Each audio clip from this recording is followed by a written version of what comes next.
Hello ladies and gentlemen, welcome to my channel. My name is George Kingore. I'm your online finance guy who speaks about all things finance, how you can be able to save, how you can be able to invest, and how you can be able to grow in your financial affairs. And today I'm going to speak about how to buy a second-hand car like a pro.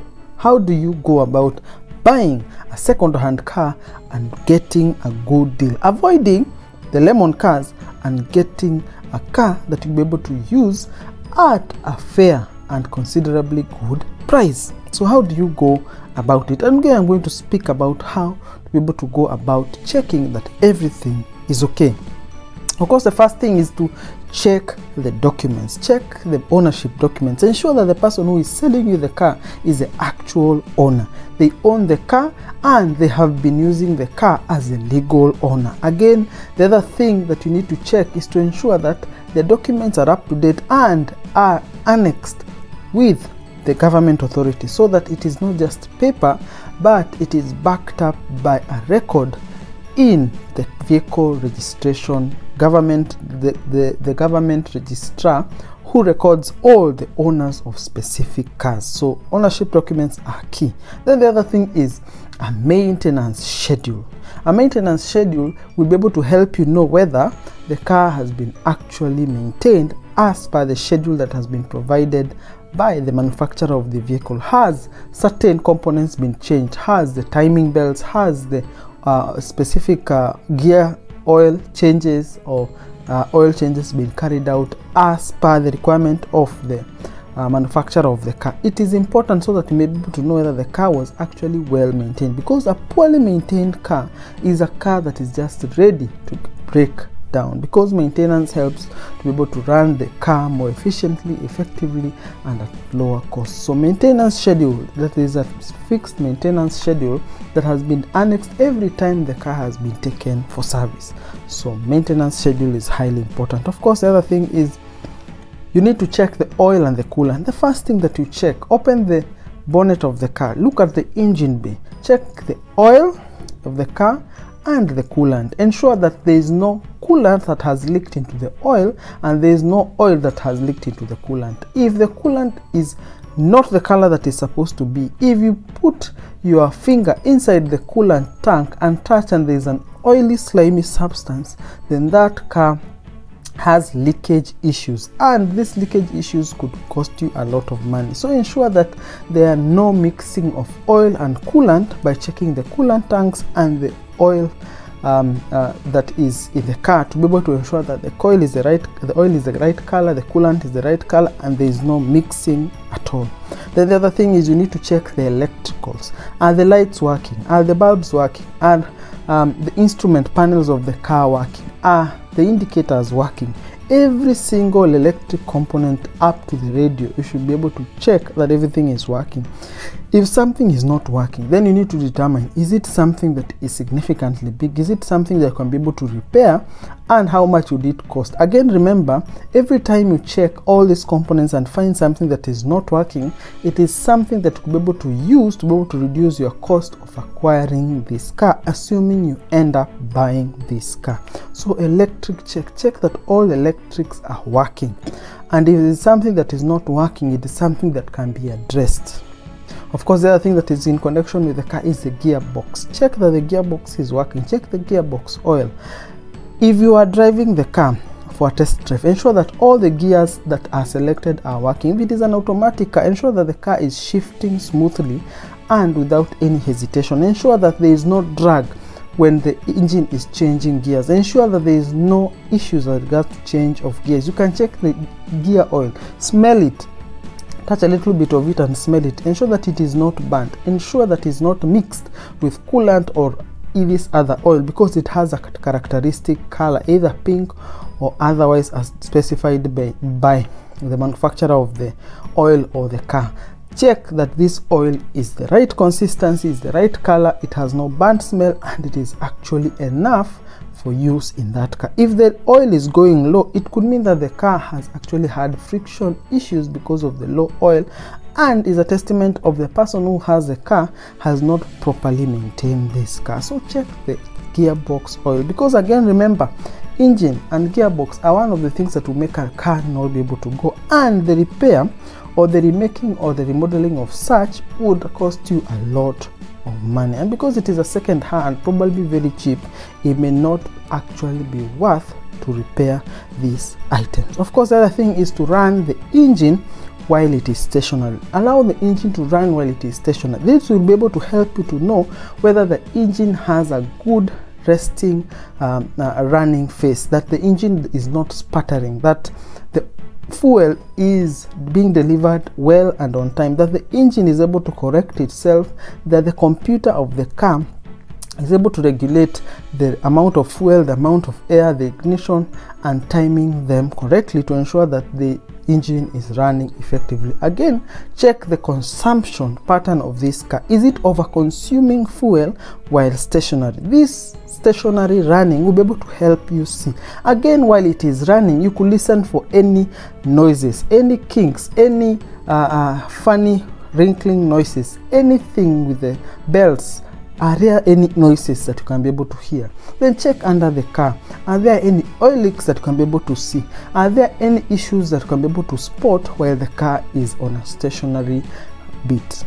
So ensure that it runs while it is stationary so you can be able to hear these things. Again, you could check the tires. Check every tire, each of the tires. Ensure that the tires have a good enough trend that you will not need to replace it immediately, and it has not been running with poor tires that are actually illegal to have.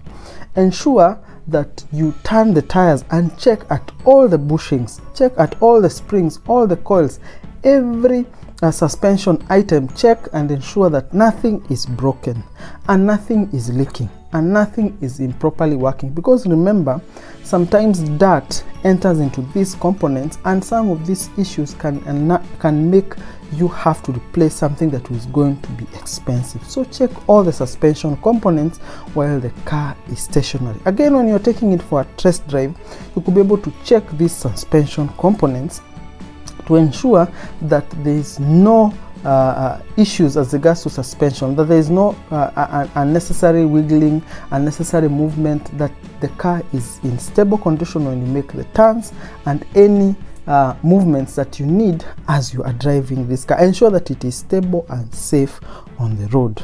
Of course, the other thing that is to check the carpets and the boot. Ensure that you check all the carpets to ensure that there is no time that this car was actually flooded in, because when a car is flooded in, a lot of issues may rise, electrical and otherwise. Ensure that this car is damp proof. Ensure that there is no water leakage that has been entering the car, because if a car has a water leakage issue, or when it rains, if water is able to get into the car, to address such issues might actually be a lot painful, because you may not be able to know how to address these issues. You may not even know where the leak is, and it can be quite problematic for your use of this car. So ensure that the car is actually waterproof and leak proof, and there have not been any issues of ingression of water into the car. Of course, the other thing is to get a second opinion.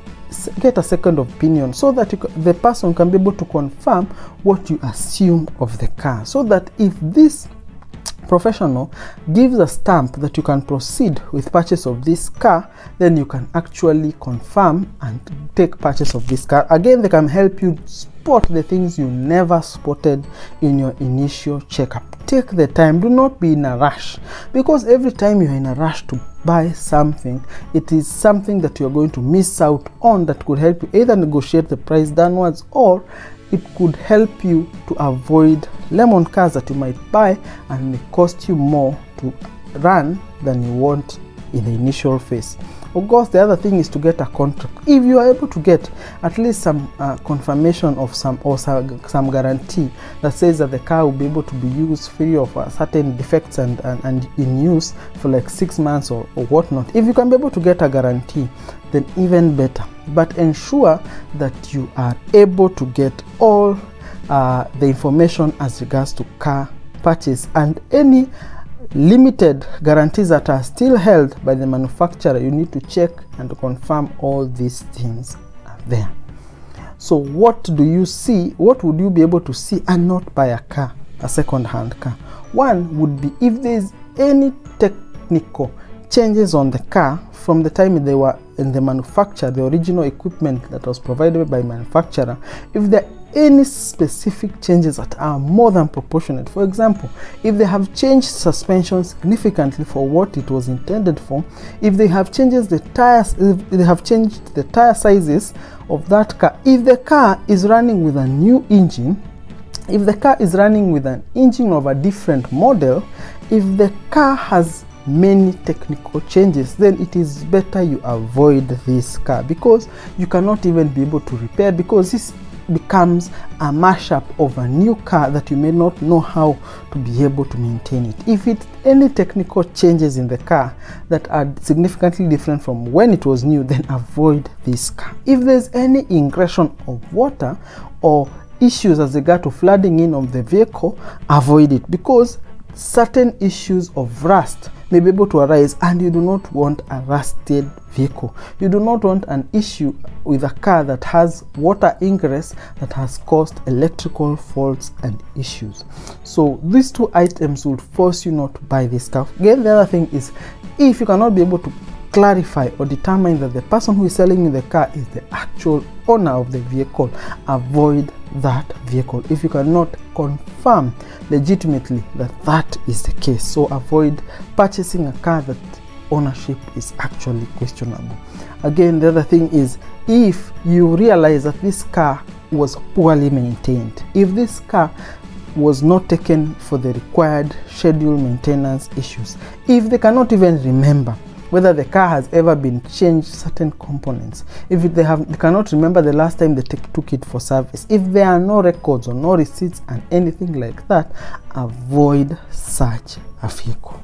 Yes, the other thing is, if the person who is selling you the vehicle is rushing you to buy, it could be they're trying to make you do a quick purchase without checking, because there's probably a detail that you have left out that is significant towards the purchase of this vehicle. So if somebody is rushing you to buy this vehicle, if the seller is keeps telling you that there's somebody who actually wants the car and the car is in demand and all these other things, do not budge. Do not buy a car out of somebody pressuring you to buy this vehicle. Ensure that you have gone through all the checks and balances. Even if it is a 100 euro car or 1000 Kenya shillings car, do not forsake all these steps, because it might be the difference between buying a car that will be a wonderful purchase and buying a car that will be financially miserable for you.